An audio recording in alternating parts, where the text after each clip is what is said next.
तर चला मित्रांनो, आम्ही निघालो आहोत आता गुरगावला नवनाथ भाऊ यांच्या घरी अल्बम करेक्शनसाठी. आणि ही चालवत आहेत आमची गाडी शुभम भाऊ. मग आम्ही नवनाथ भाऊच्या घरी पोहोचलोत आणि अल्बम करेक्शनचं काम चालू झालं. हे शुभम भाऊ गर्लफ्रेंडला बोलत आहेत कोणत्या तरी, त्यांना 3-4 गर्लफ्रेंड आहेत.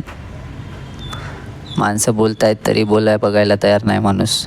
मला पण बोर होत होतं, त्यामुळे मी हेअर वगैरे व्यवस्थित केले माझे. आणि नवनाथ भाऊ काम करण्यात व्यस्त होते आणि शुभम भाऊ त्यांच्या गर्लफ्रेंडची फोटो दाखवत होते हसत हसत. नवनाथ भाऊ पण हसू लागले. मग